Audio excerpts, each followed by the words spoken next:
रणसंग्राम आपण राधाकृष्ण मंदिराच्या या प्रांगणामध्ये पाहतोय. नवयुवक खेळशत बाटलेवाडी वर्सेस केदारनाथ अंबतकोल. पहिली चढाई अर्थात पहिली चढाई असणार आहे तो अथर्व बाटले. एक उत्तम दर्जाची चढाई अथर्वच्या बाटलेच्या माध्यमातून नेहमीच असते आणि ती चढाई करण्यासाठी अथर्व या ठिकाणी केदारनाथ अंबतकोल संघाला सुरुवातीपासूनच आपलं आक्रमण काय असतं हे दाखवण्यासाठी तयार होतोय. मात्र ज्याच्या आक्रमणानं अनेक क्रीडांगणं जिंकण्याची हिंमत अंबतकोल संघाला मिळाली असा जर्सी क्रमांक 11 केदारनाथ अंबतकोल संघाचा स्टार खेळाडू आर्यन फुटक चढाईसाठी असणार आहे. हो हो हो आर्यनला या ठिकाणी पकड घेताना बघितलं एक मोठा धमाका.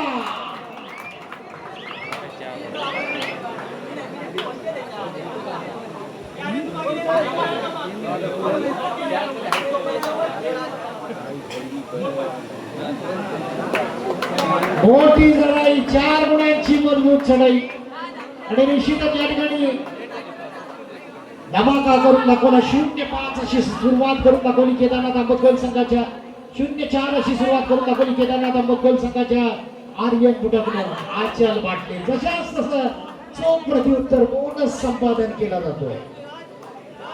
आचल बाटलेच्या माध्यमातून पुन्हा एकदा एक मजबूत चढाईनं सर्वांची मनं जिंकणारा आर्यन फुटक चढाईसाठी असणार आहे. काय घडतं बघूया. एक ऐतिहासिक मैदान राधाकृष्ण मंदिराच्या या प्रांगणावरती अशा प्रकारचा सामना संपन्न होत असताना सुपर रेडचं दर्शन या आधी लागवलं आणि त्यानंतर पुन्हा एकदा आग्रेला मैदानाच्या बाहेर पाठवलं. निश्चितच या ठिकाणी आपण पाहतोय मित्रांनो थोडी संकटमय परिस्थिती नवयुवक खेळशत बाटलेवाडी संघावरती येऊन ठेवलेली आहे. 1-5 अशी दमदार सुरुवात. पण जोपर्यंत आचल बाटले मैदानात तोपर्यंत अशक्य गोष्ट शक्य होऊ शकते. इथं मात्र बॅक होऊन गेला तर राज घाबरेनं थांबवला. राज घाबरेनं आचल बाटलेला एक मोठी चढाई थांबवण्यात यश मिळालं आणि लगभग 3 मिनिटाच्या आतमध्ये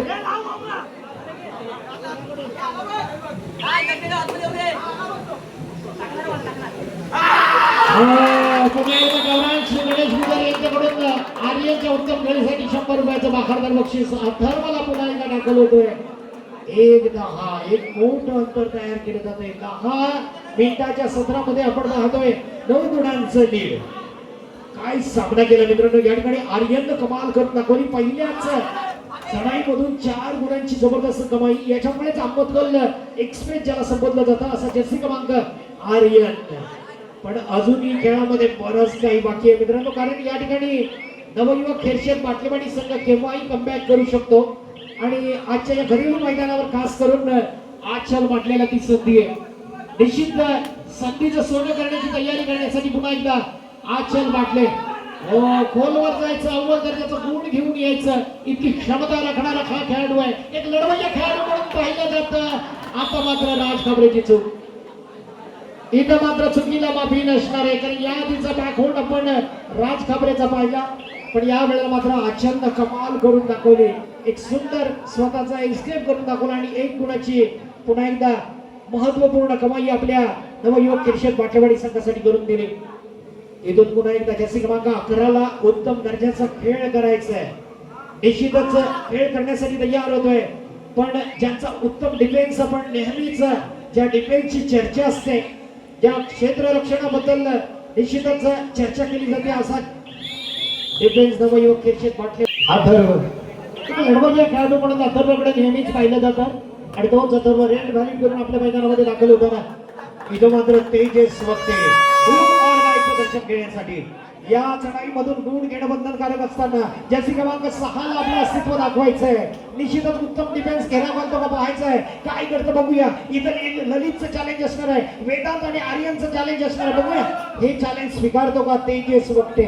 निश्चितच उत्तम दर्जाचं चढाईपटू म्हणून केदारनाथ अंबतकोलसाठी ज्याची बहुमूल्य कामगिरी असते पण याला मात्र पकडण्यासाठी तयार होतोय तर नवयुवक खेळशत बाटलेवाडीचा हा चलो आणि मात्र फसवला जात आहे तेजस वक्तेला. लाजवाब पद्धतीने टॅकल केलं. अप्रतिम पद्धतीचा टॅकल आपण पाहिला आणि पुन्हा एकदा जर्सी क्रमांक 8 अथर्व बाटलेला आपण पाहतोय. 3दा सुरुवातीला मात्र मोठा दणका दिला तो अंबतकोल संघाने पण इथं मात्र कमबॅक करताना आपण पाहतोय हळूहळू या सामन्यावरती मजबूत पकड बसवण्यासाठी आपण पाहतोय तो अथर्व बाटलेला. कधी रुद्राक्ष फुटक वरती हल्ला केला जातो. तो कधी स्वराज बांबाडे जबरदस्त या खेळाचं प्रदर्शन आपण अथर्व बाटलेकडून पाहतोय. दरम्यान एमटी रेड्स चढाईसाठी असणार आहे तो आर्यन फुटा. पहिलं सत्र कमालीचं या ठिकाणी खेळलं जात आहे. निश्चितच केदारनाथ आंबेडकर वर्सेस नवयुवक खिरशेद पाटणवाडी एक मोठा मुकाबला, महामुकाबला, मेगा फायनल, ग्रँड फिनाले ज्याला समजलं जातं. मित्रांनो या सामन्यामध्ये अर्थात 2026 चा चमचमत्या ट्रॉफीवरती नाव करणारा कोणता संघ ठरतो याचं चित्र स्पष्ट होण्यासाठी हे पहिलं सत्र चालू आहे. अजूनही 10 मिनिटाचा कालावधी यानंतर बाकी असणार आहे. लगभग 15 मिनिटाचा कालावधी या सामन्यामध्ये बाकी आहे. दोन्ही संघांना समान संधी आहे. निश्चितच या ठिकाणी पुन्हा एकदा चढाईसाठी असणार आहे. डू ऑर डायचं दर्शन घेण्यासाठी निश्चितच या ठिकाणी एक धोकादायक चढाई करण्यासाठी 30 सेकंदामध्ये स्वतःला साबित करावं लागतं, स्वतःला सिद्ध करावं लागतं. रुद्राक्ष फुटांवरती हल्ला चढवला जातोय. सक्सेस होताना आपण पाहतोय अथर्व बाटले याला एक गुण आपल्या बाजूने जोडण्यात निश्चितच तरबेज असणारा अथर्व. पण जोपर्यंत आर्यन फुटक या क्रीडांगणावर केदारनाथ क्रीडा मंडळाच्या वतीने हो स्वतःचा बचाव करतोय तो वेदांत. लगभग आर्यन निश्चितच उत्तम दर्जाचा खेळ करायला सुरुवात केली आहे. इथं मात्र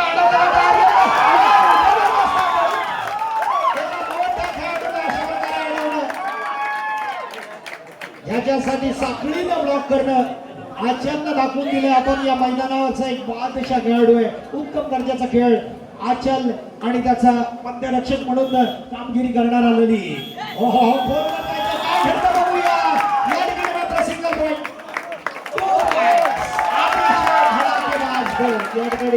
जबरदस्त खेळी केली जाते ती आचलकडून. मित्रांनो पुन्हा एकदा परिपूर्ण करून देतो. या स्वराज बांबाडेनं सेमी फायनल मध्ये संघाला सावरलं होतं. खऱ्या अर्थानं सेमी फायनल मधून मेगा फायनल मध्ये पाठवण्यासाठी या स्वराज बांबाडेचा सिंहाचा वाटा होता. आणि इथून मात्र स्वराज काय करतो बघूया. चॅलेंज उभं करतोय, पकडण्यासाठी आमंत्रित करतोय. हो स्वतःचा बचाव मात्र केला जातो का पाहायचंय. आणि बोनस कंप्लीट केला जातोय. पहिला बाहेर गेला.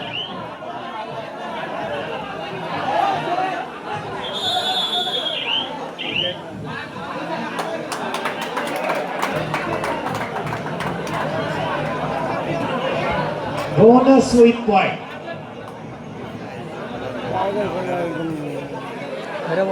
बाहेरून कोणी बोलायचं नाहीये. सर्वांना विनंती असेल, मेगा फायनल आहे, अतिशय मोठा महामुकाबला आहे. आणि राधाकृष्ण मंदिराच्या या वर्धापन दिनानिमित्तानं पुन्हा एकदा आचल 2+2 4 गुणांची बरसात आपल्या संघासाठी होती. एक धमाल. दोन्ही संघाचे फर्स्ट हाफ मधले टाइम आउट ओव्हर झालेले आणि इथून मात्र आर्यन फुटक चढाईसाठी असणार आहे. 11-12. 11 म्हटलं तर बळीचं मात्र 12 म्हटलं तर आर्यनचा सहारा. बघूया या ठिकाणी काय घडतं. खऱ्या अर्थानं आर्यननं आतापर्यंत एक जबरदस्त खेळी करून आपल्या बाजूने सामना वळवण्यासाठी सर्वतोपरी आपला प्रयत्न केलेला आहे. पण पुन्हा एकदा कमबॅक काय असतं याचं एक उत्तम उदाहरण आपण नवयुवक खिरशेद बाटलेवाडीच्या वतीने पाहिलंय. मित्रांनो आचलनं जी खेळी केली आहे त्याच्यावरती या सामन्याचं समीकरण आपण आतापर्यंत 11-12 असं पाहतोय. केवळ एका गुणाचं लीड. पुन्हा एकदा अथर्व बाटले चढाईसाठी असणार आहे. उत्तम दर्जाचा चढाईपट्टू म्हणून नावलौकिक प्राप्त मिळवलेला नवयुवक खिरशेद बाटलेवाडीचा उभरता सितारा म्हणून ज्याला संबोधलं जातं असा अथर्व बाटले. एका बाजूला राज, दुसऱ्या बाजूला स्वराज. निश्चितच दोघांचं कॉम्बिनेशन जबरदस्त आहे. या कॉम्बिनेशन मधून गुण चोरायचा आहे, पॉइंट्स हासिल करायचे तो अथर्वला. दरम्यान गुण मिळत नाहीये. तेजस वक्ते चढाईसाठी असणार आहे. काय घडतं बघूया. मेगा फायनल मध्ये सर्वतोपरी आपला प्रश्न निश्चितच प्रयत्न करण्यासाठी तयार असणार आहे तर तेजस वक्ते एक उत्तम दर्जाचा चढाईपट्टू आहे. गुण हासिल करण्यासाठी हर एक प्रकारचा प्रयत्न या ठिकाणी केला जातोय. एक चांगल्या प्रकारचा प्रयत्न करून पुन्हा एकदा आक्रमण तेज करण्यासाठी तयार होतोय तर तेजस वक्ते मात्र एक उत्तम डिफेन्स खेळू लागलेला आहे नवयुवक खिरशेद बाटलेवाडी संघाचा. केवळ एका गुणाचं लीड केदारनाथ आंबेडकर या संघाकडे. घरेलू मैदानावर उत्तम प्रकारचा सपोर्ट, उत्तम प्रकारचा क्राऊडचा सपोर्ट मिळताना आपण नवयुवक खिरशेद बाटलेवाडीला पाहतोय. इथं मात्र डू ऑर डायचं दर्शन देण्यासाठी येतोय तो सार्थक भुरावणे. सार्थकला गुण घेणं बंधनकारक आहे. 30 सेकंदामध्ये इथं मात्र फसवलं सार्थकला. आणि आता मात्र खऱ्या अर्थानं 12 गुणांनी इक्वल बरोबरीचा खेळ चालू आहे. डू ऑर डाय साठी पुन्हा एकदा जर्सी क्रमांक 8 जो विरुद्ध संघाची निश्चितच लावण्यासाठी असतो. वाट असा हा अथर्व हा प्रयत्न स्वीकार करतोय. एका मोठ्या खेळाडूला कोपरा रक्षकाला उद्ध्वस्त करण्याचं काम करतोय आणि पुन्हा एकदा भक्कम स्थिती आपल्या संघाची करण्याच्या दृष्टीनं 1 गुणांचं लीड करताना आघाडी घेण्याचं काम करतोय तो अथर्व आपल्या संघासाठी. आर्यन बुटकची चढाई आणि दरम्यान पहिली या ठिकाणी मास्टर संजय दादांचं सुद्धा कौतुक असणार आहे. दुसरं सत्र निर्णायक सत्र या ठिकाणी संपन्न केलं जात आहे. या महामुकाबल्याचा अर्थात एका बाजूला केदारनाथ अंबतकर आणि विरुद्ध बाजूला नवयुवक खिरशेत बाटलेवाडी मध्य रक्षकाला टच करण्यासाठी तयार होता. चांगली बॅककिक लगावली होती आणि निश्चितच सफलता घेण्यासाठी तयार होता तो आर्यन बुटक. काय घडतं बघूया. बचाव फळी मात्र उत्कृष्ट कामगिरी करताना आपण पाहतोय. नवयुवक बाटलेवाडीचा संपूर्ण चमू सद्य स्थितीमध्ये एक चांगल्या प्रकारचा उत्तेजित खेळ करताना दरम्यान अथर्व पुन्हा एकदा चढाईसाठी असणार आहे. निर्णायक सत्राचा खेळ सुरू केला जातोय. केवळ एका गुणाचं लीड यजमान संघ पुन्हा एकदा आपल्या बाजूने राखतोय. कारण सुरुवाती गुणी धमाकेदार झाली होती, जबरदस्त झाली होती ती केदारनाथ अंबतखोल संघाकडून. मात्र लीड त्यांना मेंटेन करता आलं नाहीये. हळूहळू या सामन्यावरती मजबूत पकड बसवण्याचं काम करतंय ते नवयुवक खिरशेत पाटलेवाडीचा संघ. पुन्हा एकदा चढाईसाठी असणार आहे तो तेजस वक्ते. केदारनाथ क्रीडा मंडळाकडून बहुधा त्याचा डूवर डायचा वापर केला जातो असा हा चपळ खेळाडू.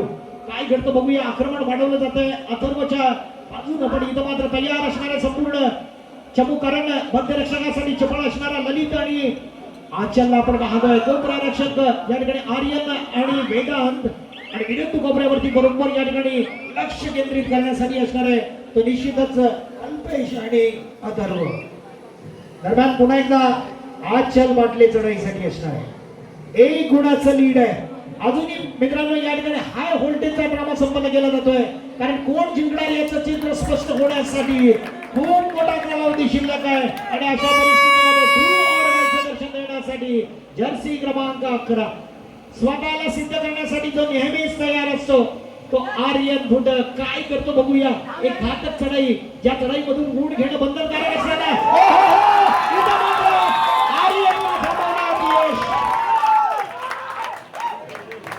राहुलचा उत्तम सपोर्ट. एक मोठा खेळाडू मैदानाच्या बाहेर निघालेले आहे आणि या वेळेला डू ऑर डाय साठी पुन्हा एकदा तयार होतोय तो अथर्व बाटले. काय घडतं बघूया मित्रांनो. कारण या ठिकाणी अथर्ववर दबाव असणार आहे पण खऱ्या अर्थानं हा दबाव डिफेन्सवर ढकलण्याची तयारी अथर्वकडून केली जाते. आयुष आणि रुद्राक्षाचा अंतर दोघांकडून काय घडतं बघूया मित्रांनो. इथं मात्र अथर्वला सुंदर पकड केली जाते. क्षणभर वाटलं होतं की अथर्व निश्चितच उपयुक्त कामगिरी करणार पण गुण घेण्यासाठी होती पण आफ्रिका त्याला बाहेर जावं लागतंय आणि विरुद्ध संघाकडून पुन्हा एकदा आक्रमण करण्यासाठी तयार होत होतं तेजस कडून आक्रमण केलं जातंय. नवयुवक बाटलेवाडी संघावरती बघूया काय घडतं. कारण अतिशय चमत्कार खेळामध्ये हो स्वतःला झोकून देतोय. स्वतःचं सर्वस्व या ठिकाणी झोकलं जात आहे. कारण आपल्या संघासाठी पॉईंट घेण्यासाठी हर एक प्रकारचा शांतीचा प्रयत्न केला जातोय तो तेजस वक्तेकडून. आणि पुन्हा एकदा मित्रांनो या खेळामध्ये